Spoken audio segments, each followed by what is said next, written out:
বিএনপির ভারপ্রাপ্ত চেয়ারম্যান তারেক রহমানের নির্দেশনা এবং ঢাকা মহানগর উত্তর বিএনপির আহ্বায়ক আমিনুল হকের উদ্যোগে পল্লবী থানা স্বেচ্ছাসেবক দল মাসব্যাপী ইফতার বিতরণ কর্মসূচি শুরু করেছে। এইজন্য অনেক মানুষ দূরত্ব নাই, রিক্সাওয়ালারা আইয়ে অনেক লোক ইফতারের লেগে বাসায় যাইতে দেরি হয়ে যায়।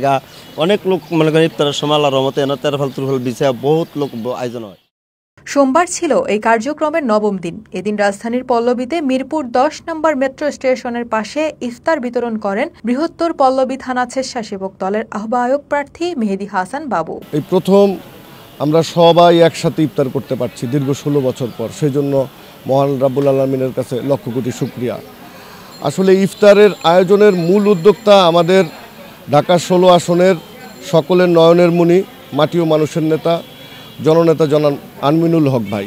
ইফতার করতে আসা এক ব্যক্তি জানান, মেহেদী হাসান বাবু ভাইয়ের এই উদ্যোগটি আমাদের জন্য এবং আমাদের এলাকার সকলের জন্যই ভালো।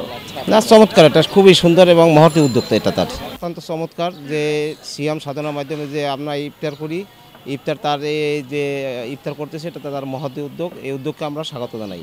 একেবারে সুবিধা বঞ্চিত লোকগুলোই এখানে বেশি ইফতার পার্টি করতেছে, এটাই ভালো সবচেয়ে। এটা সুন্দর লাগছে, ভালো লাগছে, সুন্দর করে এটাই আমরা করতেছি, সবাই সুন্দর করে এটাই করতে। স্বেচ্ছাসেবক দলের এক কর্মী বলেন, বাবু ভাইয়ের উদ্যোগে রোজাদার ব্যক্তিদের ইফতার করাতে পেরে আমরা খুবই আনন্দিত। পল্লবী থানা স্বেচ্ছাসেবক দলের আহ্বায়ক মেহেদী হাসান বাবু বলেন, আমাদের এই ইফতার বিতরণ কর্মসূচি মাসব্যাপী চলমান থাকবে এবং এখানে প্রতিদিন 200 থেকে 300 লোক ইফতার খেতে আসেন। বাবু ভাইয়ের উদ্যোগে আমরা সবাই পাশে এসে দাঁড়িয়েছি। সিয়াম সাধনার মাস, আলহামদুলিল্লাহ অনেক সারা, এটা না বললেই নয়। আপনারা প্রেজেন্ট থাকলে দেখতে পারবেন যে আমাদের এখানে কীরকম ব্যাপক লোক হয় এবং তারা প্রতিদিনই নিয়ত আমাদের মেহমান।